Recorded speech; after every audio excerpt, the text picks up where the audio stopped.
Nakiisa rin sa pagdiriwang ng Araw ng Kalayaan ng ilang probinsya sa bansa na may malaking kontribusyon sa mayamang kultura at kasaysayan ng Pilipinas. Yan ang ulat ni Sheila Natividad.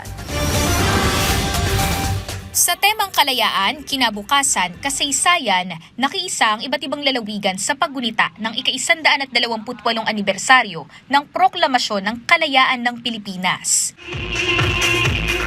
Dito sa makasaysayang bayan ng Kawit, Cavite, daan-daang Pilipino ang nakilahok sa Parada para sa Kalayaan, pag-aalay ng bulaklak sa libingan ni General Emilio Aguinaldo at sabay-sabay na pagtataas ng watawat sa Aguinaldo Shrine, ang lugar kung saan idineklara ang kalayaan ng bansa noong taong 1898. Ang araw na ito ay isang panawagan sa ating lahat na isa puso at isa diwa ang tunay na kahulugan ng kalayaan. Saksi ang ating kasaysayan sa madugong pakikipaglaban ng ating mga bayani upang makamit ang kalayaan laban sa puwersa ng mga dayuhan. Nanawagan si Cavite Governor Francisco Abeng Remulla na patuloy na pahalagahan at isabuhay ng mga Pilipino ang diwa ng kalayaang ipinaglaban ng mga bayani.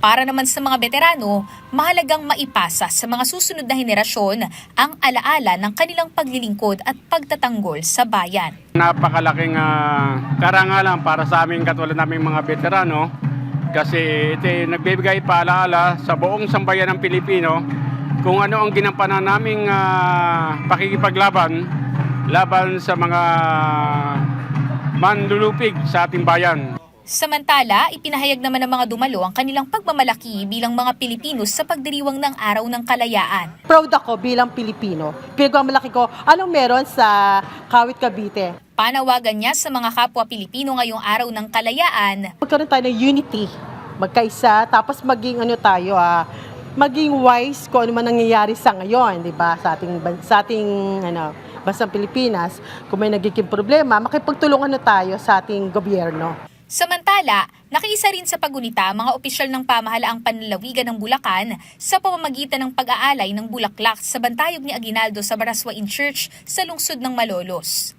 Sa Angeles City, Pampanga naman, nagsagawa rin ng hiwalay na programa para sa Araw ng Kalayaan na dinaluhan ng mga miyembro ng Boy Scouts of the Philippines at mga opisyal ng lokal na pamahalaan. Ang paggunita sa Araw ng Kalayaan ay hindi lamang basta pamana ng kasaysayan. Ito ay mensahe at paalala sa bawat henerasyon na patuloy itong pagyamanin at pangalagaan.